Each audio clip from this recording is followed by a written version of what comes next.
بسم اللہ الرحمن الرحیم۔ السلام علیکم۔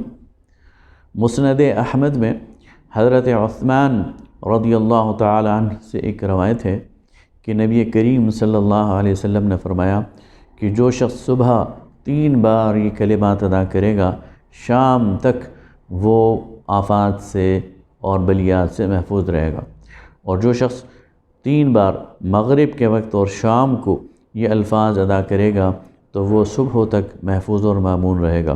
وہ الفاظ کیا ہیں؟ بسم اللہ الذی لا یضر مع اسمہ شیء فی الارض ولا فی السماء وہو السمیع العلیم۔ اللہ کے نام سے اور اللہ کی حفاظت میں کوئی بھی شخص چیز جو آسمانوں میں ہے اور جو زمین میں ہے وہ نقصان نہیں پہنچا سکتی۔ یہ کائنات یہ اللہ رب العالمین کے قبضہ قدرت میں ہے۔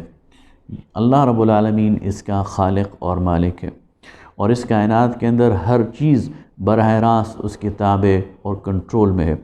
اس کائنات کی ہر چیز کا نفع وہ بھی اللہ رب العالمین کے کنٹرول میں ہے، اور اس کائنات کی ہر چیز سے پہنچنے والا ضرر یہ بھی اللہ رب العالمین کے کنٹرول اور قبضہ قدرت میں۔ اور جب اللہ کو کوئی بندہ براہ راست اللہ تعالیٰ کی پناہ میں آ جاتا ہے تو پھر انسان محفوظ اور مامون ہو جاتا ہے، اور دنیا کی کوئی چیز اس کو نقصان نہیں پہنچا سکتی۔ حضرت عثمان رضی اللہ تعالیٰ عنہ کے بیٹے آبان رضی اللہ تعالیٰ عنہ وہ اپنے والد سے یہ کلمات انہوں نے سنے، اور پھر یہ وہ بیان کرتے تھے۔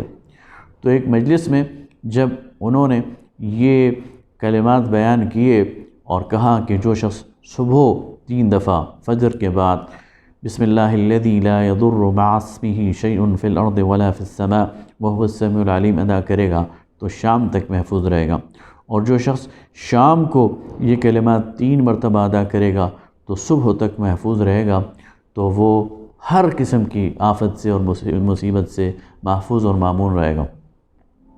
جب وہ یہ کلمات ادا کر رہے تھے تو راوی نے ان کو غور سے دیکھا، اور انہوں نے وہ راوی کی بات کو سمجھ گئے اور کہا تم یہ جو مجھے دیکھ رہے ہو کہ میں فالج میں مبتلا ہوں، تو یہ ایسا ہی ایک دن تھا کہ صبح میں یہ کلمات ادا کرنا بھول گیا، اور اس کے نتیجے میں اسی روز مجھ پر فالج کا اٹیک ہوا۔